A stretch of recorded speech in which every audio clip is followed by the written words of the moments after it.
L'info du Grand Lille en continu. Adrien Lanois.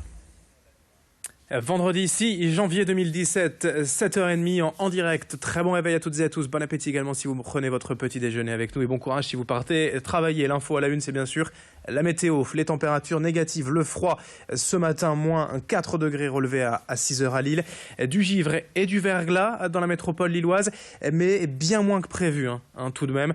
Assez peu finalement de plaques de verglas, ça glisse beaucoup moins que l'on s'y attendait. Heureusement d'ailleurs, mais prudence quand même sur les routes. On y reviendra. Côté ciel, heureusement, du soleil annoncé toute la journée et une belle ambiance générale. Demain, les températures resteront froides et une perturbation venue du nord pourrait même apporter ici là ou là de la neige, ou du moins des pluies verglaçantes. Alors la situation, vous le voyez, s'annonce quand même compliquée dès la nuit prochaine. Des températures négatives, des fortes gelées et surtout cette perturbation qualifiée de pluvio-neigeuse. Des prévisions qu'il faut encore affiner, dont on reparlera en fin d'édition. L'infotrafic, du coup, à la une également ce vendredi matin, l'image de l'agglomération en temps réel, du monde bien sûr comme d'habitude sur la 25, la RN 41 depuis la Flandre et les WEP, également sur la 1 et la 23 pour rejoindre Lille, la 22 aussi depuis la frontière belge jusqu'à Marc-en-Barœul et Ouascal. Et surtout, rappelez-vous, conseil de prudence ce matin, très localement peut-être des plaques de verglas, mais bien moins que prévu tout de même, et ça c'est déjà une bonne nouvelle. L'autre actualité en images ce matin, c'est la visite du ministre de l'Intérieur Bruno Le Roux hier à Lille pour présenter ses vœux aux forces de police. Une arrivée remarquée d'ailleurs en hélicoptère et une visite de l'hôtel de police de Lille Sud avec, vous le voyez, la brigade équestre passée en revue. Le ministre de l'Intérieur s'est d'abord voulu rassurant à l'écoute des revendications des policiers après les manifestations nocturnes de la fin d'année. Il a aussi rappelé le rôle essentiel des forces de l'ordre et la nécessité d'en augmenter les effectifs. On écoute Bruno Le Roux, ministre de l'Intérieur, hier à Lille au micro de Louis Caillé. Grosse circonscription de police, la plus grosse de France, qui fonctionne particulièrement bien, avec des innovations, avec un travail de terrain formidable. Et que dans cette journée, il me semblait important d'avoir un temps pour les victimes, ceux qui ont péri, et un temps pour ceux qui aujourd'hui s'organisent, prennent en compte ce qui s'est passé, ont changé leurs procédures, ont amélioré leur façon de fonctionner, ont eu accès à de nouveaux moyens. Et j'ai rappelé les nouveaux moyens dont a bénéficié la police nationale. Et c'est ce continuum que je voulais démontrer en cette journée. L'année 2017 démarre à peine, on est en plein cœur de l'hiver évidemment, mais pourquoi ne pas déjà penser aux vacances d'été? Une fois de plus, l'aéroport de Lille-Léquin proposera de nouvelles destinations en saison dès le printemps. En fait, 55 destinations desservies en vol direct, la France bien sûr, mais aussi l'Europe et l'Afrique du Nord. L'aéroport propose des vols seuls ou bien des voyages tout compris comme au Cap-Vert ou en Grèce. Les nouvelles lignes vers l'Italie, Naples et Venise et Faro au Portugal ouvriront en juin. Les ponts du mois de mai seront l'occasion d'organiser des week-ends prolongés et pour l'instant à des prix très attractifs, à moins de 100 € l'aller-retour vers l'Italie ou le Portugal. Présentation avec Édouard Olagnier, responsable communication de l'aéroport régional au micro de Clotilde Leguévac. Pour le Cap-Vert, c'est typiquement une offre voyage packagé, c'est-à-dire le vol plus l'hébergement sur place. Là aussi, il y a différentes formules proposées. Mais sur ce genre de destination très, très vacances, la clientèle aujourd'hui privilégie les offres, ce qu'on appelle all-inclusive, donc en français tout compris, où là, quand on arrive, on a juste à poser ses pieds sur la plage et puis le tour opérateur s'occupe du reste. En bref, en direct, ce fait divers relaté hier par La Voix du Nord, une étudiante de 19 ans ayant défendu une personne handicapée victime d'insultes dimanche dernier au restaurant McDonald's de la gare Lille-Flandre a été agressée et frappée par ces mêmes individus insolents. Elle dénonce surtout l'absence de réaction, selon elle, des autres clients et du personnel du restaurant, tous restés indifférents à cette double agression.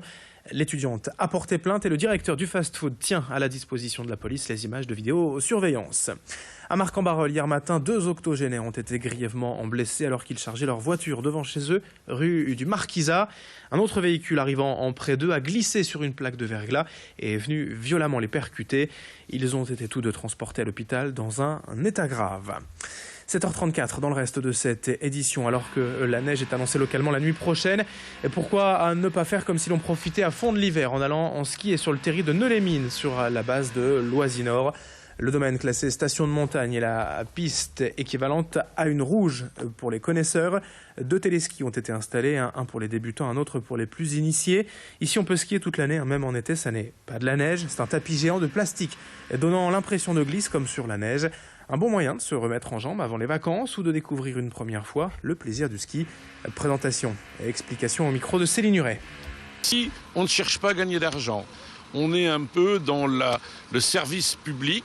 D'ailleurs, quand on skie ici, on peut aussi louer ses skis, ses chaussures, même l'équipement pour aller après dans le sud. Ici à disposition, pendant l'heure de ski, on a l'équipement total qui est prêté, intégré et entretenu bien sûr gratuitement. Ici, on n'a pas besoin de location, je parle de l'immobilier, on peut venir quand on veut. On a des gens de Belgique qui viennent, d'Angleterre, d'Allemagne, mais aussi tous nos amis de la région parisienne et de la ceinture parisienne qui viennent nous rejoindre ici. Et puis un peu de cinéma aussi pour finir avec le nouveau film de Guillaume Canet, Rock'n'Roll, dont la sortie est prévue le 15 février. L'acteur-réalisateur était à Lille mercredi pour présenter ce film accompagné de Marion Cotillard, sa femme dans la vie et ici aussi à l'écran. Car dans Rock'n'Roll, Guillaume Canet nous prend à contre-pied en racontant comment il est soi-disant devenu un has-been comparé aux nouveaux jeunes acteurs et comment il veut alors changer son image. Marion Cotillard donc, mais aussi Gilles Lelouch, Yvan Attal, Kev Adams ou encore Johnny Hallyday jouent dans ce film leur propre rôle. Le couple Canet-Cotillard était à Lille mercredi pour quelques avant-premières et une conférence de presse. On écoute le réalisateur interviewé par Xavier Silly. On vit dans un monde qui est vraiment confronté à ça, au jeunisme et puis à l'image, à cette mode du selfie, de se prendre en photo, de se regarder sans arrêt, de tout ce phénomène en fait où les gens sont vraiment beaucoup recentrés sur eux-mêmes. Et c'était ça qui m'intéressait. Gaspard Ulliel, Pierre Ninès, un peu la nouvelle génération. Ils sont un peu ce que vous étiez à l'époque. Je vois pas trop la différence entre eux et moi, quoi, donc... Enfin, quand même, vous faites partie des acteurs plus rangés. Salut mon pitou! Je vais faire des rôles de vénère, tu vois, un peu de physique. C'était pas une idée de le couper en deux, mais c'était simplement d'aller encore plus loin, c'est-à-dire d'avoir cet esprit un peu de docu-fiction, de commencer dans un rapport même au niveau de la mise en scène, au niveau de la musique, d'être dans un truc très docu, et puis après de montrer finalement qu'on allait très très loin. Et là, on rentrait dans un film vraiment de cinéma avec des plans très léchés et très structurés, quoi. Rock'n'Roll est signé Guillaume Canet, sortie prévue le 15 février et prochain. On en reparlera aujourd'hui 7h37 en direct sur Grand Lille TV. Dans un instant, vos prévisions météo.